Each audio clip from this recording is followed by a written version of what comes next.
नमस्कार, बुलेटिन में स्वागत है आपका और मैं हूं आपके साथ जागृति खंडवार। रुक कर लेते हैं इस वक्त की खास खबर का। हरियाणा के 9 जिलों में पंचायत चुनाव को लेकर वोटिंग जारी है। प्रदेश के 9 जिलों नूंह, पंचकूला, पानीपत, भिवानी, झज्जर, जींद, यमुनानगर, कैथल और महेंद्रगढ़ में पंच और सरपंच पदों के लिए मतदाता अपने मताधिकार का इस्तेमाल कर रहे हैं। पंच और सरपंच पद के लिए वोटिंग सुबह 7 बजे शुरू हुई और मतदान शाम 6 बजे तक चलेगा। ये तस्वीरें भी आपको दिखा रहे हैं कैथल, पानीपत, कुलहर्षिका, बवानी खेड़ा से, जहां पर मतदान करने के लिए लंबी लंबी कतारों में मतदाता खड़े हैं। वहीं आपको बता दें कि मतदाताओं में खासा उत्साह देखने को भी मिल रहा है। ऐसे में प्रशासन भी बिल्कुल अलर्ट मोड पर नजर आ रहा है। सभी तरह की सुरक्षा व्यवस्थाओं के इंतजाम पुख्ता किए गए हैं। तो कैथल, पानीपत, कुलहर्षिका, बवानी खेड़ा की भी ये 4 तस्वीरें आपको दिखा रहे हैं, जहां पर आज सभी मतदाता अपने मतदान का प्रयोग करने के लिए पहुंचे हैं। मतदान केंद्रों में लंबी लंबी कतारें लगी हुई हैं।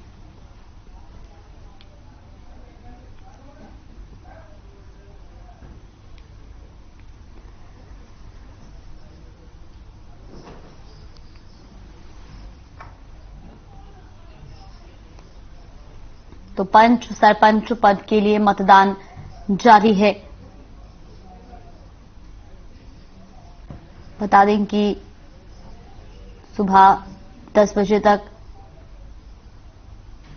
काफी संख्या में लोग जो है मतदान के लिए पहुंच रहे हैं और ऐसे में सुबह 10 बजे तक 17% वोटिंग हुई है। 1 घंटे में 10% मतदान जो है वो बढ़ा है।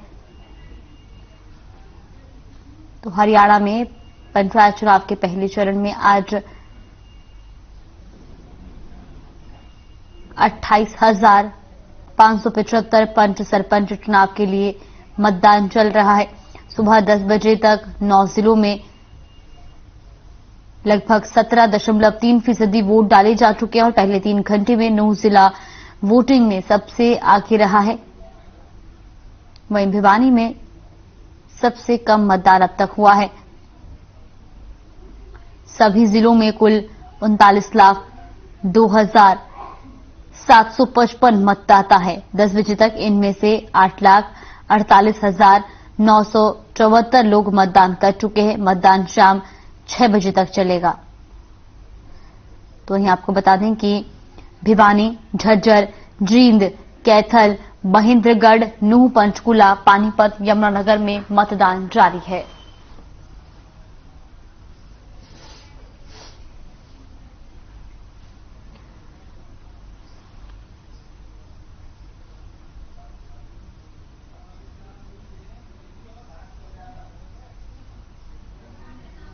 आपसी में तालमेल करके जी विचार करके काम कराते हैं। बड़े अफसोस से कहना पड़ता है, कई सालों से यानी कि 1.5-2 साल से गांवों में चुनाव नहीं हुए। गांव की पंचायत नहीं थे। गांवों में विकास कार्य बिल्कुल रुके हुए थे। गांवों के अंदर गंदगी के ढेर लग रहे हैं। सड़कें जमा टूटी पड़ी है, खड्डों की शक्ल में सड़क पड़ी हुई है। ऐसे हालात थे, पानी की व्यवस्था, लाइट, सारे अड़ंगे बड़ंगे, सारा काम रुका हुआ था। और जहां सरकार बार बार दावा करती थी हमने विकास के नाम के इतने करोड़ रुपए लाट कर दिए, इतने हमने काम करवा दिए, सब कागजों में विकास होते रहे और घोटाले पे घोटाले होते रहे। करोड़ों रुपए के घोटाला कर लिया, फर्जी बिल बन गए, सरकारी अधिकारी और सरकार के जो नेता लोग मिलजुल के माल खा गए, जिसके कारण गांव के अंदर बड़ी भारी नाराजगी सरकार के प्रति थी। इसमें कोई दो राय नहीं। आप लोगों ने भी जोर लगाया, गांव की पंचायतों ने जोर लगाया, गांववासी बार बार मांग कर रहे थे। सरकार ने मजबूरी के अंदर ये ग्राम पंचायत के चुनाव कराने पड़े। ये चुनाव होंगे, आज वोटिंग पड़ रही है। जैसे जैसे गांव की सरपंच बनेंगे, गांव की अपनी सरकार बनेगी। और मैं दावे के साथ कह सकता हूं, जो गांवों में जो विकास कार्य रुके हुए थे, काम नहीं हो रहे थे, वो विकास कार्य फिर शुरू होंगे। विकास पटड़ी पर आएगी। सरकार की नीयत तो ये होती है इसको काम ना हो, खाली ढकोसले हो, शोर शराबा हो, हमने ये कर दिया, हम ये करने जा रहे हैं, आप मुख्यमंत्री देख लीजिए, रोज झूठे गीत गाता रहता है, झूठ का परिंदा है। कल आदमपुर में रैली करके बोल रहे थे कि हमने ये किया, हम यूं करेंगे, और 26 साल का वनवास खत्म करने के लिए आए हैं। मेरा रिश्ता, मैं आदमपुर से रिश्ता जोड़ने के लिए आया हूं। अरे रिश्ता भाई, तू प्रदेश का मुख्यमंत्री है, प्रदेश का राजा है, राजा के साथ तो सबका नाता होता ही है। पहले आपने रिश्ता क्यों नहीं जोड़ा? ये क्या कहा कल देखिए, 2 साल के अंदर सारी पिछली लड़क निकाल दूंगा। अरे पहले किसने रोका था कि आप विकास ना करो, आप काम ना करो? आज हालात बद से बदतर हरियाणा के अंदर हो चुकी है। गांवों के अंदर ना विकास है, लाइन ऑर्डर की स्थिति बद से बदतर हो चुकी है, और भाईचारा खराब करने में सरकार ने कोई कसर दागती नहीं छोड़ी। इन्होंने जिस प्रकार किसानों के साथ जाति की, किसानों पे लाठीचार्ज की, किसानों पर झूठे मुकदमे दर्ज किए, किसान आज भी गांवों के अंदर, शहरों के अंदर अपना फसल का मुआवजा लेने के लिए धरने में बैठे हैं। आज आदमपुर में धरने पे है, हिसार में धरने पर है, बालसमंद में धरने पर है। ऐसी हालात आंगनबाड़ी पर कर देख लो, ये जो गांवों के अंदर जगह जगह प्रदर्शन कर रही है, धरने दे रही है। सरकार क्या सोच के काम कर रही है, ये समझ से परे है। मेरी सरकार से अपील है, असली हरियाणा, असली देश गांवों में बसता है। गांव हमारा साफ सुथरा रहेगा, गांव में शुद्धता रहेगी, तो उसका असर पूरे देश पे पड़ेगा, प्रदेश पे पड़ेगा, शहर पे पड़ेगा। क्योंकि आज गांव का जो हमारा युवा साथी है, दुनिया भर का बेरोजगार घूम रहे हैं। पहले आपने देखा जागृति जी, गांव स्तर के ऊपर छोटे छोटे उद्योग इकाइयां होती थी, जिसको हम बोलते थे लघु उद्योग, जिसके अंदर नमकीन का सामान बनता, बेकरी का सामान बनता था, हैंडलूम का सामान बनता था, साबुन तेल बनती थी, कूलर पंखे बनते थे, पलंग जो है पलंग निमार बनती थी, और खास तौर में क्या हमारी माता बहनें पापड़ और बड़ी और नमकीन का सामान इतना बनाती थी कि लोग उसको मतलब खा के भी लोग क्या करते, वाह मजा आ गया, अभी बड़ी की सब्जी खाएंगे या खाने के साथ पापड़ खाएंगे। हर ब्याह शादी में, दुख सुख में पापड़ का बड़ा भारी हरियाणा के अंदर, राजस्थान में बड़ी डिमांड रहती थी। आज क्या है, सरकार की गलत नीतियों का 80-85% सारे हमारे उद्योग बंद हो गए। ग्राम स्तर के ऊपर हमारी माताएं, जो बहनें, लाखों लोगों को काम मिलता, वे बेरोजगार हो गई।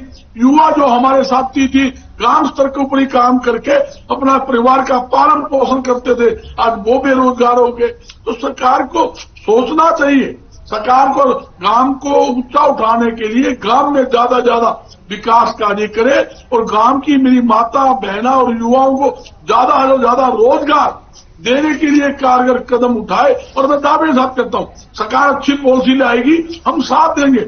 मैं एक साथी पूछना चाहता हूं, बीजेपी के साथी से, कि एक बात बता दे, ग्राम स्तर पर उद्योग लगाने के लिए या उद्योगों को बढ़ावा देने के लिए या उद्योग जो बंद हुए उनको चालू कराने के लिए कोई पॉलिसी बनाई, कोई छूट दी, कोई रियायत दी? एक नई पॉलिसी ले आई मूर्ख बनाने के लिए।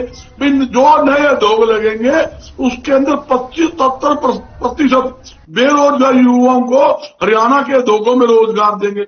भैया उद्योग तो आपके एक लगा ही नहीं, 1.5 साल हो गए इस पॉलिसी को लाए हुए। एक मेरे साथी बता दे भाई, इस पॉलिसी के तहत हमने एक आदमी को रोजगार दिया। 8 साल पूरे हुए सरकार के, और मुख्यमंत्री ने एक बयान दे दिया कि हमारे राज्य में 8 साल में 1,60,000 उद्योग नए लगे और 12,60,000 युवाओं को रोजगार दिया। इससे बड़ा झूठ का परिंदा और जुमला देश में हो नहीं सकता। तो आप गिना दो कौन से गांव में उद्योग लगे, किस युवा को। हुकुम सिंह भाटी जी भी हमारे साथ मौजूद हैं, उनसे भी जान लेते हैं। हुकुम सिंह भाटी जी, पंच और सरपंच के चुनाव जो है वो शुरू हो चुके हैं, पहले चरण के लिए मतदान जारी है, 9 जिलों में मतदान हो रहा है। ऐसे में क्या इस बार चुनाव के बाद अब जो गांव में रुके हुए विकास कार्य हैं, क्या उनको गति मिल पाएगी? क्योंकि पहली जो है पंचायत चुनाव देरी से हो रहे हैं, और ऐसे में गांव में कई जगहों पर जिस तरह से जो है बजरंग दास गढ़शी का भी कहना है कि विकास कार्यों की जो गति है वो रुकी है, क्या कुछ कहना चाहेंगे इस पर आप? पंचायत चुनाव शुरू हो चुके हैं और दूसरे फेज का ये चुनाव हो रहा है। पीछे नूह और दूसरे जिलों में चुनाव हुआ जी। और इसमें गांवों से लोग बढ़ चढ़ करके हिस्सा ले रहे हैं, क्योंकि ये गांवों का चुनाव है, घर परिवार का चुनाव है और निश्चित तौर पर इसके लिए बहुत बड़ी इंतजारी थी। और जो देरी थी वो भी क्योंकि ये पंचायत से संबंधित, वार्डों से संबंधित जो रिट थी वो हाईकोर्ट में पेंडिंग थी। सरकार ने तो अपनी तैयारी बिल्कुल शुरुआती दौर में, जैसे ही ये टेन्योर पूरा हुआ, वो सरकार की पूरे चुनाव कराने की तैयारी थी, लेकिन कुछ लोगों ने रिट फाइल कर दी और माननीय हाईकोर्ट ने के आदेश पर ही ये, क्योंकि उन्होंने रिलैक्स किया, उन्होंने कहा कि भी ये चुनाव को कंटिन्यू कराया जाए और सरकार तो पहले से ही इसके लिए तैयार थी। और यहां तक है कि बहुत लंबे समय तक तो चार्ज भी नहीं दिया गया, बाद में वो ऑफिसर्स को चार्ज दिया गया ताकि गांवों का जो काम है वो विधिवत रूप से चलता रहे जी। और अब ये चुनाव संपन्न होंगे। निश्चित तौर पर हरियाणा प्रदेश देश का पहला ऐसा प्रदेश है जहां पढ़ी लिखी पंचायतें, इसको कराने का काम भी माननीय मनोहर लाल जी के नेतृत्व में हरियाणा प्रदेश में भारतीय जनता पार्टी ने पिछले टेन्योर में किया था। ये एक बहुत बड़ी अचीवमेंट है, क्योंकि पहले सरपंच पंच अंगूठा जो है टेक होते थे, वो कहते थे कि हमें तो पता नहीं क्या दस्तखत करा लिए और बहुत सारे इसी में मामले उलझे रहते थे। आज पढ़ी लिखी पंचायतें हैं और उसके एक सकारात्मक परिणाम देखने को मिले हैं पिछले टेन्योर में और अब और अच्छे परिणाम उसके देखने को मिलेंगे और बहुत पीसफुल ये चुनाव चल रहा है। और मेरी तो सभी जो अपने हरियाणा प्रदेश वासियों से प्रार्थना है, जो लोग इसमें चुनाव ले रहे हैं, जो वोटिंग करने वाले हैं, शांति प्रिय ढंग से आप इसमें हिस्सेदारी करें और अपना वोट जरूर डालें, क्योंकि लोकतंत्र में वोट एक बहुत ही निहायत जरूरी है और वो उसका इस्तेमाल सभी मतदाताओं को करना चाहिए। दूसरी बात, मैं बजरंग दास जी को सुन रहा था, बजरंग दास जी की जबान से मुझे लगा कि कांग्रेस पार्टी हताशा निराशा में जी रही है। उनको पूरे प्रदेश में कुछ नजर नहीं आता है, वो क्योंकि जनता ने कांग्रेस पार्टी को हाशिए पर भेज दिया है, हाशिए पर कांग्रेस पार्टी है, उसको कहीं प्रदेश में कोई खुशहाली और तरक्की नहीं नजर आती। बहुत लंबी चौड़ी बात कर रहे थे बेरोजगारी से। मैं बजरंग दास जी को बताना चाहता हूं कि कांग्रेस ने अपने टेन्योर में 10 साल के पीरियड में कुल 57,000 वैकेंसियां भरी।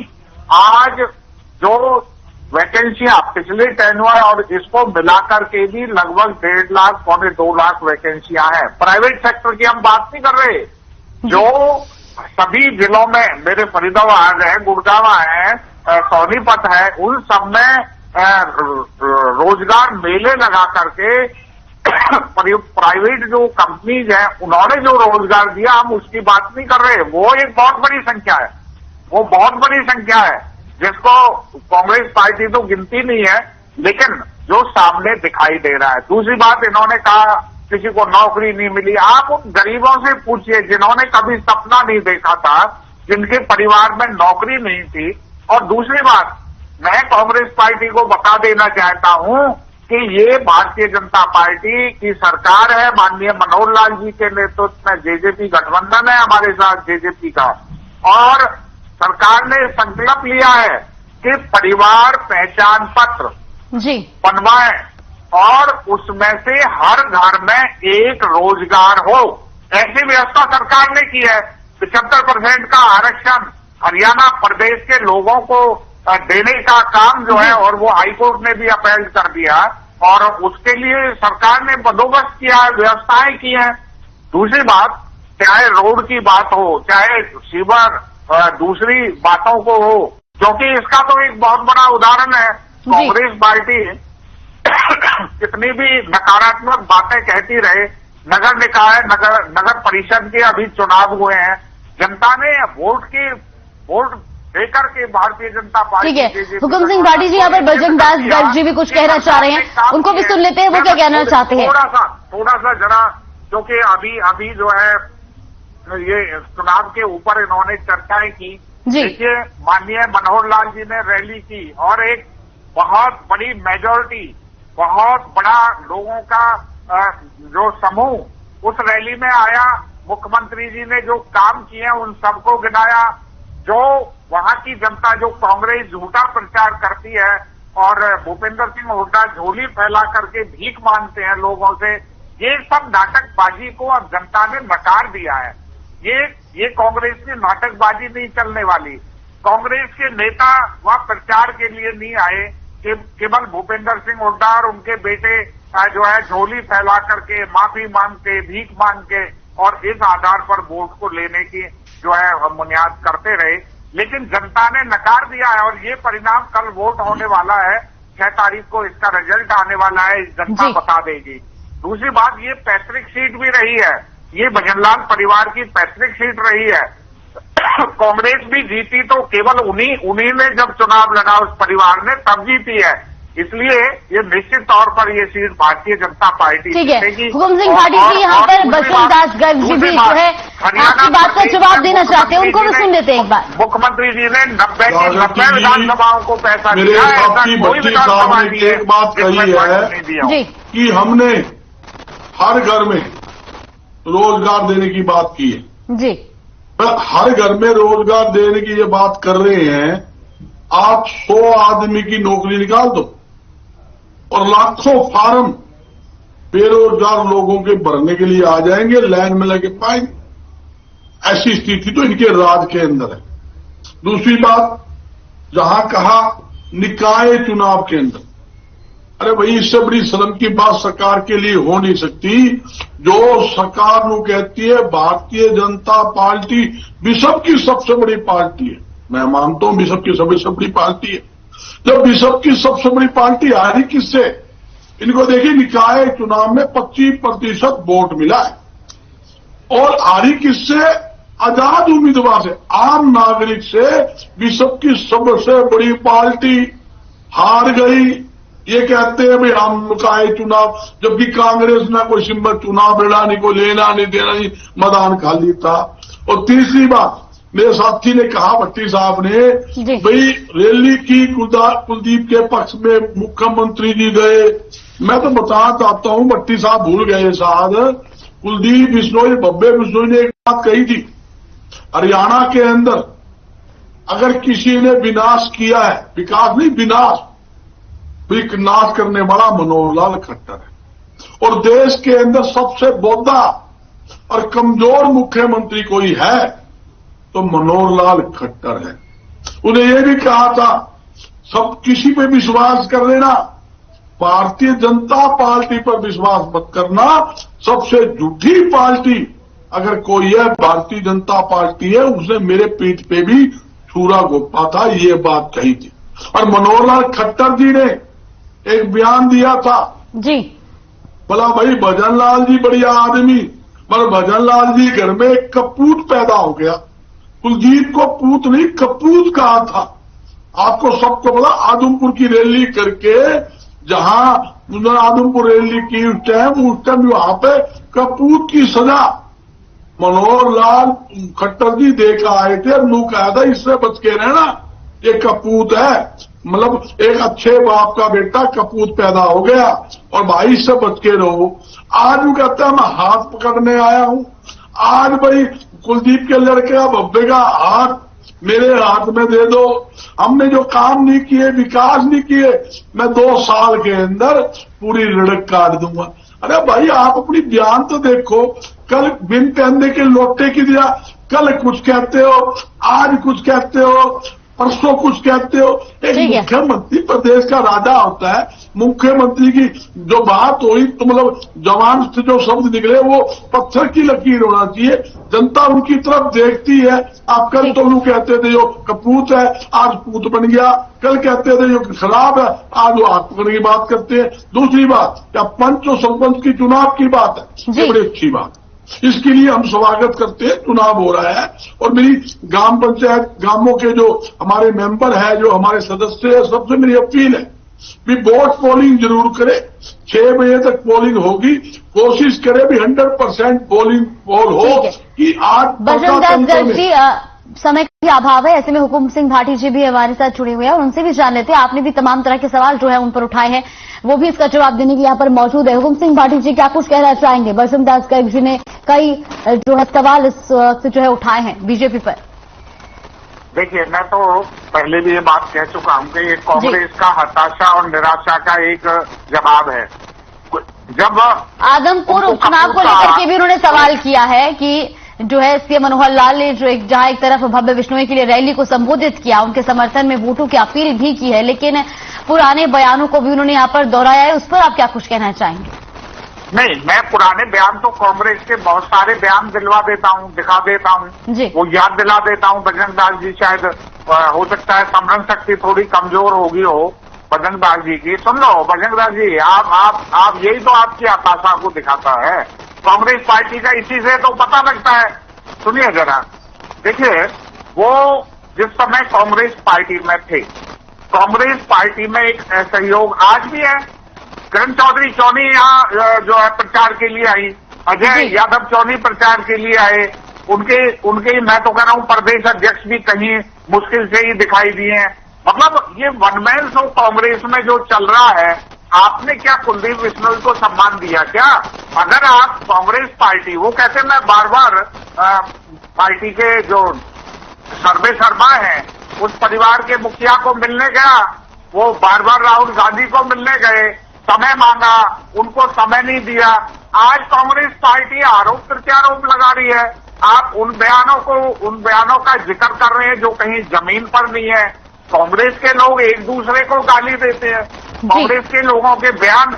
और मैं आपको बताऊं, ये अच्छा नहीं लगता ऑन एयर ये बातें कहना। महिलाओं के ऊपर कांग्रेस की नेत्रियों के बयान, कांग्रेस के नेताओं के बयान। किसान की आपने बात की, वही कांग्रेस पार्टी पार्लियामेंट में कहती है एमएसपी खत्म कर दो, मंडी व्यवस्था खत्म कर दो। ये बयान है कपिल सिब्बल का, और उसको स्वर्गीय सुषमा स्वराज जी ने खड़े होकर के पार्लियामेंट में कंडेम किया और उसकी आलोचना की, पूरे देश में आलोचना हुई। इसलिए ये सारी कांग्रेस केवल और केवल झूठ बोलने का काम करती है। कांग्रेस के किसानों का किया है, अलावा कोई एजेंडा नहीं है। किसान शहीद हुए, आंदोलन हुआ, हर घर के अंदर किसानों के हर घर के अंदर कांग्रेस पार्टी का नेता गाड़ी करता गया है, उनके आंसू पूछने का काम किया है। इन्होंने 750 किसान शहीद हुए, एक भी किसान के ऊपर उन्होंने कोई मतलब एक शब्द भी दुख का प्रकट भारतीय जनता पार्टी ने नहीं किया, एक भी नेता ने नहीं किया। ये कांग्रेस वो पार्टी है जो किसान की हितैषी है, किसान के लिए लड़ी है, किसान आंदोलन में खड़े 13 महीने साथ में किसी दिया, कांग्रेस पार्टी ने दिया। कोई ऐसा धरना प्रदर्शन नहीं है। बजरंग दास जी, गुमसिंह घाटी जी, समय के अभाव को देखते हुए यहाँ पे आप दोनों को ही रोकना चाहूंगी। माफ कीजिएगा, आप दोनों का बहुत बहुत धन्यवाद अपना कीमती समय में देने के लिए और हमारे साथ चर्चा करने के लिए। तो खास खबर में भी आज आपने देखा जहां पंचायत चुनाव जो है वो किए जा रहे हैं, पंच और सरपंच के चुनाव हो रहे हैं और ऐसे में कल आदमपुर में भी उपचुनाव होना, तो वहीं पार्टियों के आरोप प्रत्यारोप जारी है। अब देखना ये होगा कि आखिर इनके नतीजे जो है किस तरह से सामने आते हैं और किस तरह से विकास कार्यों को गति दी जाती है। फिलहाल खास खबर में बस इतना ही। आप बने रहिए हमारे साथ। नमस्कार।